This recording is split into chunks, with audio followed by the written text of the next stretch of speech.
puedes decir sí, ¿quién puede decidir? Sin rodeos dice simplemente soy así. Si no nos lo notificas, el silencio sigue ahí. No simules ser sincero, reconoce solo, di que sí. No puedes decir sí, siquiera di que no. Si nos dices no conozco. Hello, good morning. Yes, I just took a shower. It's early morning and I have a very ugly bathroom robe. Let's not talk about it. I'm gonna dress up, wear floral dresses and knitwear. Apparently, that's my style. And yeah, I'm just gonna bring you along with me today. It's just going to be a random, very simple, crafty knitting / everyday vlog. We have to do a couple of things. Go to the mechanic and get our car. And I've been brewing this kombucha and I wanted to try it. Let's see. Oh my god. Oh my god. Oh my god.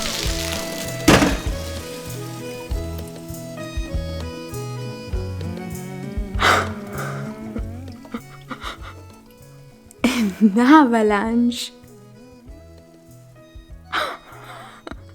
Let me clean up. It was on my camera. Kombucha everywhere. I can't believe it, but with ginger infused in it. It's still coming out. My god, delicious. We're gonna try it, and yeah, I'll get back to you when I'm ready and cleaned.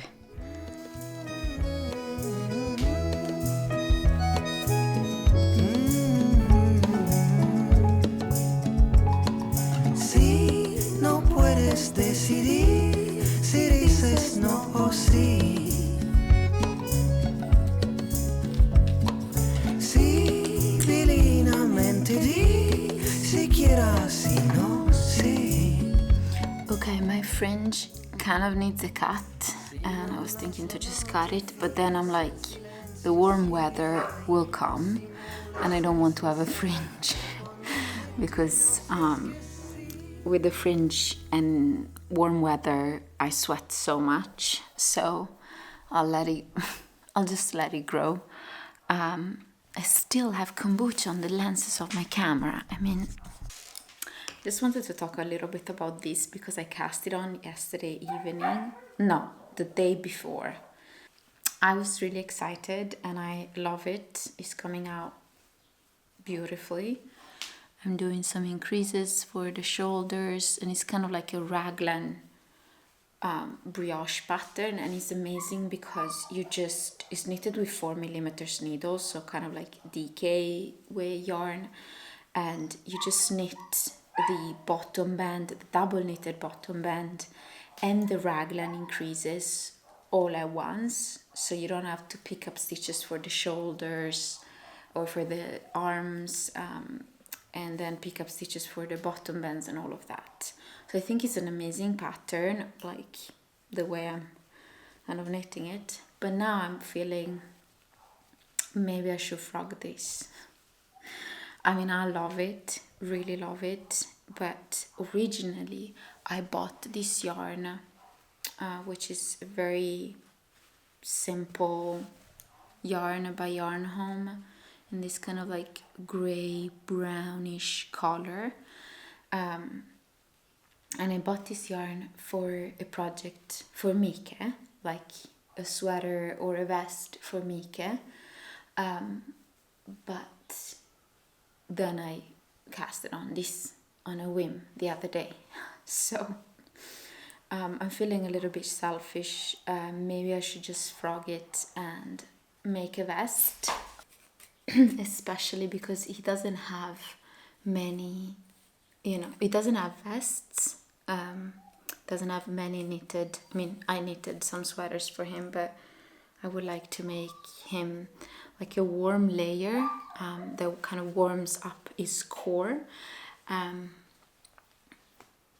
I have enough yarn for a vest for him, maybe even for a sweater. Not sure though. Maybe. I have enough yarn for a sweater for me.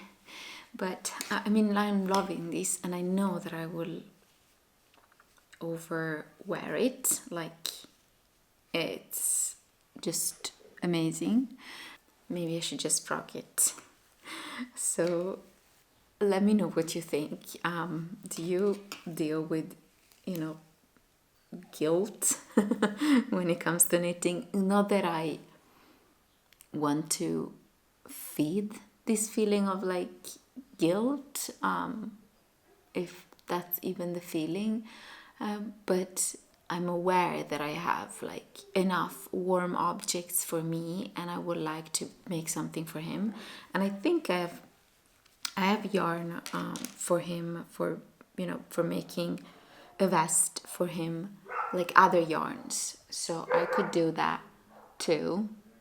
But this is kind of the perfect color for his kind of style, and he's also a little bit messy, like a woodworker, a builder, so I want something like in a darker color so he can just wear it and he doesn't have to bother, he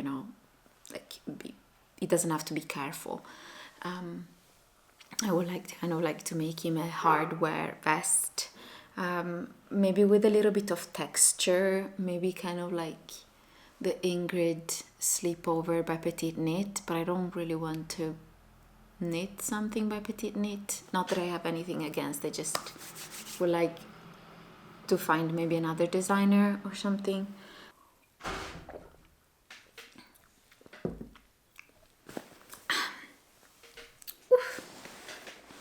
It's nice. It's quite tangy. It's kind of like very gingery.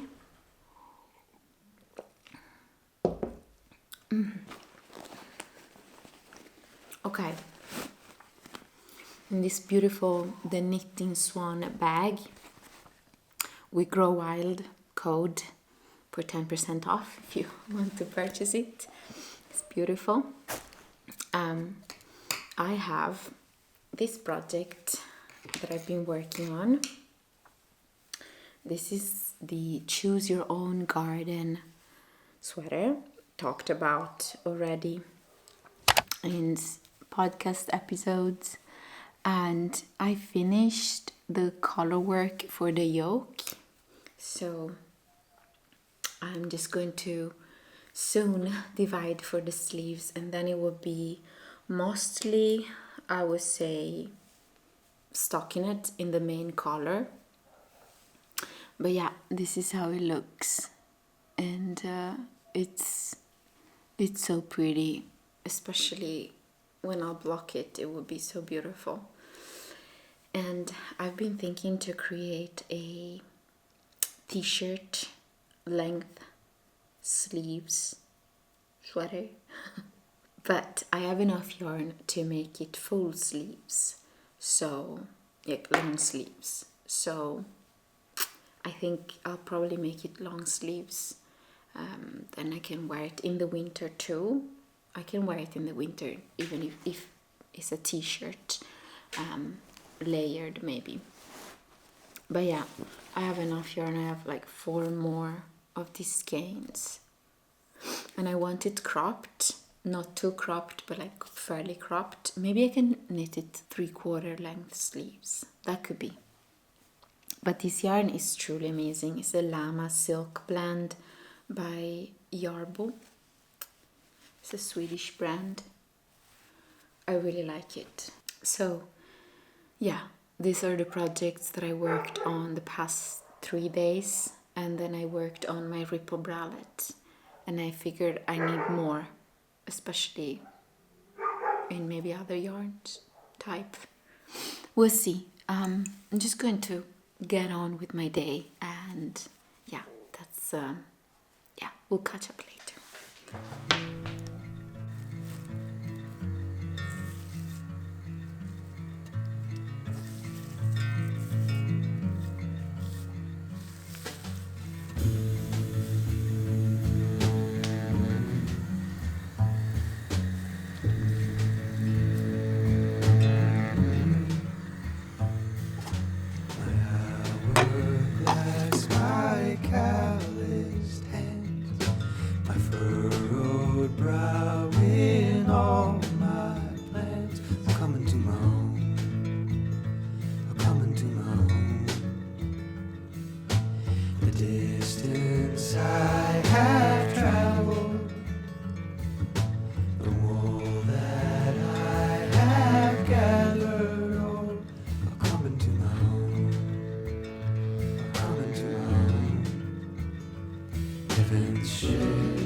How can I sit here without fucking electricity? Alltså vi kom tillbaka från huset och vi har jobbat alltid trevligt och lite växter och så liksom har de ingen el. Italien. I woke up literally 30 minutes ago, maybe 40. I did some yoga, stretched, and then I made this baby. And now the electricity is gone. I think the entire village doesn't have electricity for a couple of hours. So I can't really make the salve, but I managed to infuse cayenne pepper and cloves in olive oil, and it created this amazing super rich oil. And I got inspired by Terry from Dano's Irish Herb Garden, and I want to make a pain relief salve. And you literally infuse cayenne pepper, and if you want cloves, in olive oil or any other oil that you like.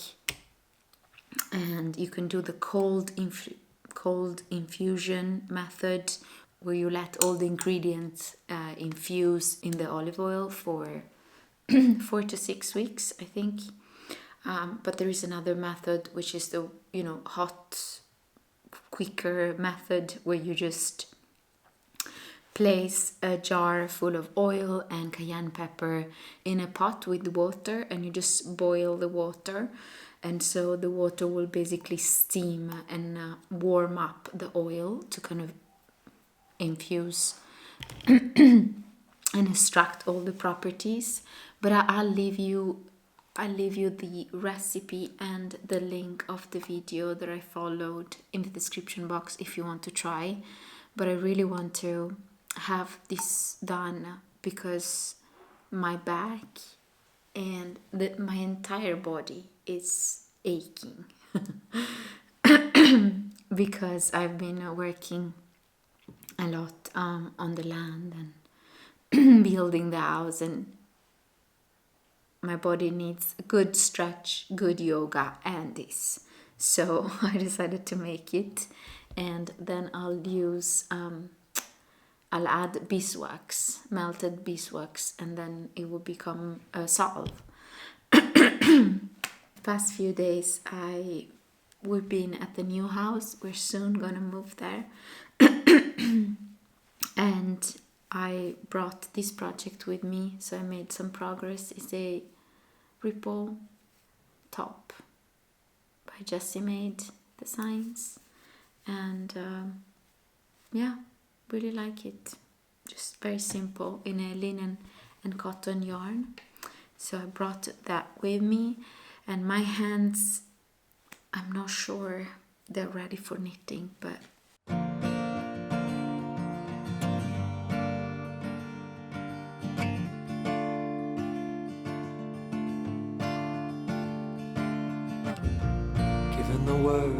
would you say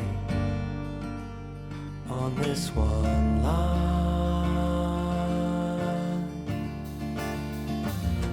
Given the gold, what would you spend on this one find?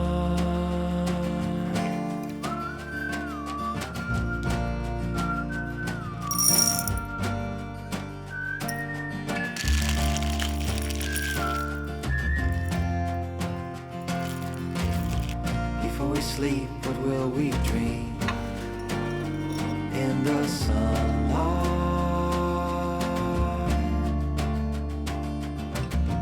If I should go before you wake, would you dream mine?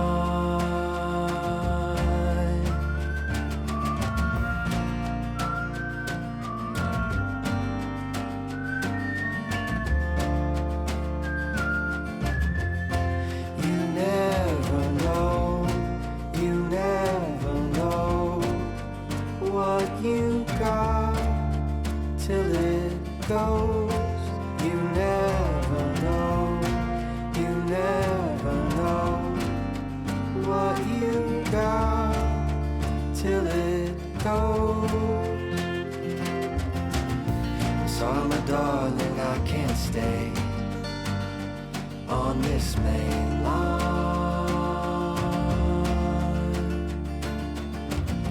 So my darling, I must go, but you'll always be mine. You never know what you got till it goes. You never know what you got till it goes.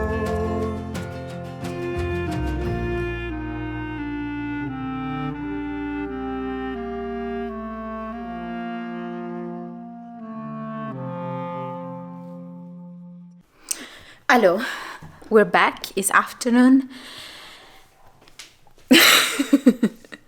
It's a pure mess because we're packing. We're moving out soon in the next week or so. And the apartment is currently, this was the office, is currently a pure mess. And I'm packing all my clothes, realizing that I'm really proud of my wardrobe, but at the same time, there are many things. Packing my knits in this one, and I put a bag full of dried, my god, it smells so good, dried lavender blooms that I harvested last June around here. It's full of lavender bloom with my knit in this.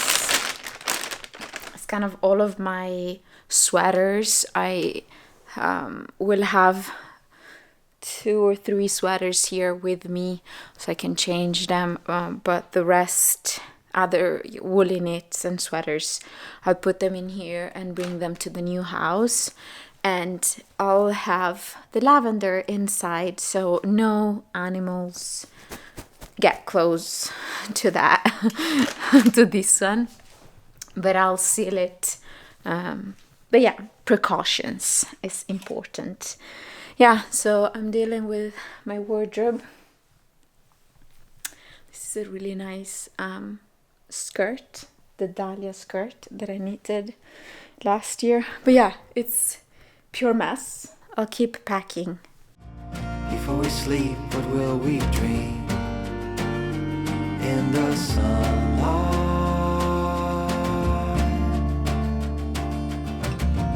If I should go before you wake, would you dream mine?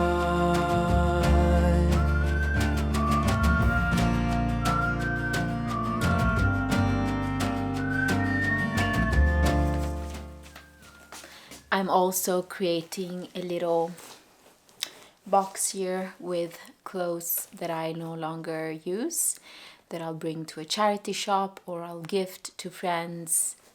It's important to donate the things that you don't use. Otherwise, it's too overwhelming to have what you don't need. Yeah. Sorry, my darling, I can't stay on this main line.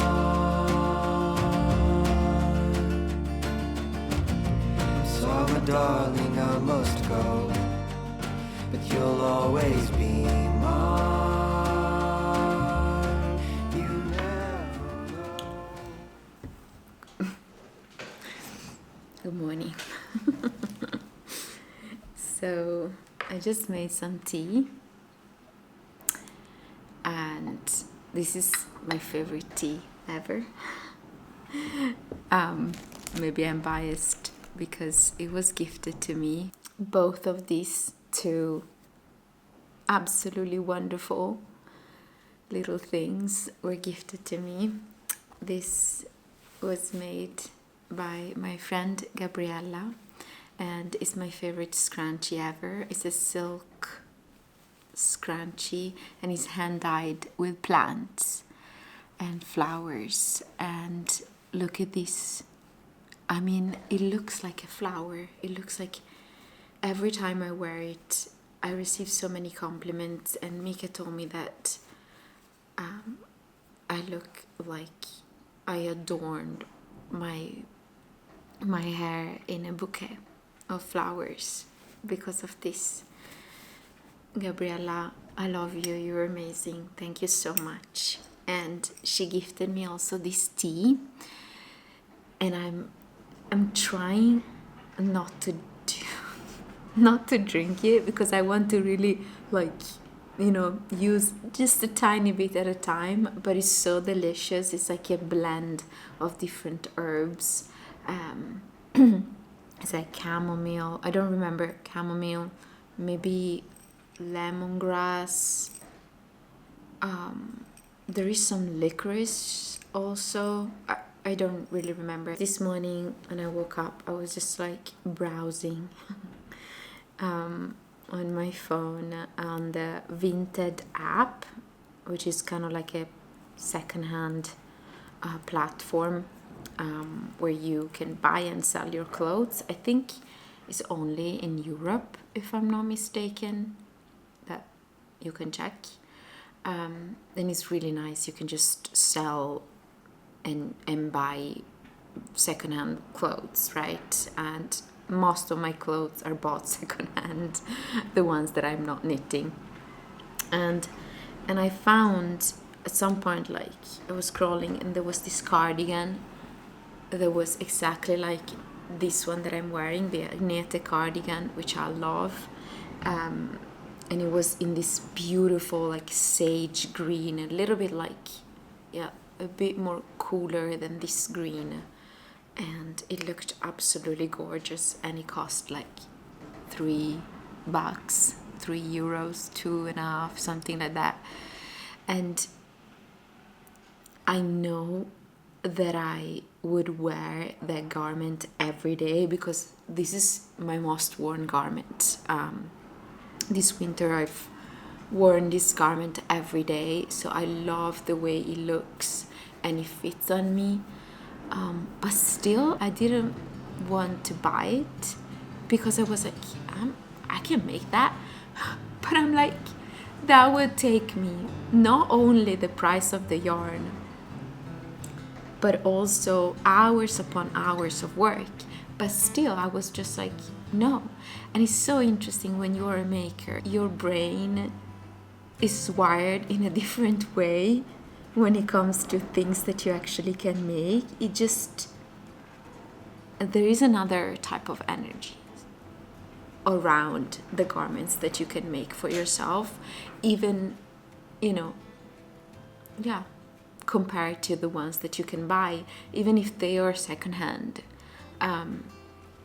So it's interesting. I didn't buy it, and I want to make it. But it will cost me so much more. Only the yarn would cost me so much money, plus the work, as I said. So it's interesting. And I was also thinking, I think there is another element. I think it's a little bit of an unpopular opinion when it comes to the crafting, knitting community. I don't think that the comment, "it looks like store-bought," referring to a sweater that you made or a garment that you made, is necessarily the, ultimate best comment that a person can give you. I mean, not that it's a negative comment at all. It means that people think that you're skilled and is made professionally.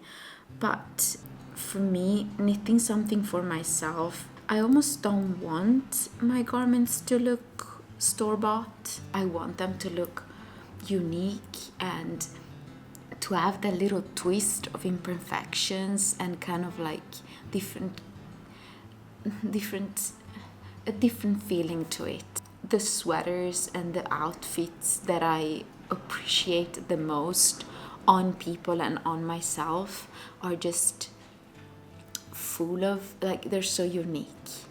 There's so much like folklore in them. There's so much magic and like special, unique vibes to them. I don't know how to describe it. My goal is not to make something that looks perfect or store-bought.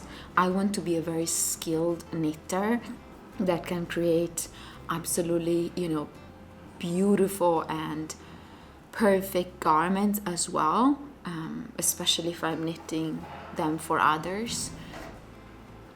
But yeah, not necessarily that they look store-bought. And this garment, for example, has kind of that style of like looking a little bit store-bought, but at the same time it has, the button and some little mistakes. I don't know, it's just is very unique compared to the cardigan that I saw today on this platform. And it was just like, I think it was a fast fashion brand, I don't remember, but yeah, it must have been. And I also thought maybe I can buy it and then unravel it and make another one and use kind of the yarn, but I didn't want to buy it. I think also going through the effort of like unraveling something that is, industrially made is a little bit more fiddling than unraveling something that is handmade, I think. But it's interesting. What do you think? And then I realized, like, because I always thought of myself as a project-oriented knitter instead of a process-oriented knitter. Like, I knit because I want also to create that specific object. But at the same time, if it was like that, then I would have bought objects that looked like the ones I wanted, right? And it's not like that. So there are so many layers to being a crafter. It's not only like that you really wanted the finished project, but it's also like, the energies you put in it. And I don't know, it's really interesting. What I like is really influenced by nature in general, plants especially, but also is influenced by my upbringing, because my mom and my dad are both really amazing artists. My dad is a photographer, and he really has a really wonderful style when it comes to his art. And my mom, she's just super creative. She was a Waldorf teacher, and I went on a Steiner Waldorf school. There are so many elements about Steiner Waldorf schools. I'm not necessarily advocating for that specific style or school, but what I'm advocating for, and what I would want my kids to experience is hands-on crafty practices, and that's what I kind of received, even though there were things lacking. But like I loved that there were like woodworking workshops, dancing kind of workshops, and clay workshops, and drawing, painting workshops. Like we did so many hands-on crafts and crafting practices that I think I was kind of trained to really appreciate and like handmade, beautifully crafted objects. And I think I'm very selective when it comes to handmade crafted things. Like, it's not enough that they're just handmade. I want them to be handmade with like natural materials and things like that. So I went a little bit on a tangent this morning with my wonderful tea. Yeah, I think I'll just wrap up the video here, because so there is a huge wind and I'm just gonna go about my day. And thank you so much for watching. Thank you so much for all your comments and your support. You know how much it means to me. And thank you to all my patrons. They're my light. I love them. So yes, thank you so much, and I'll see you very soon.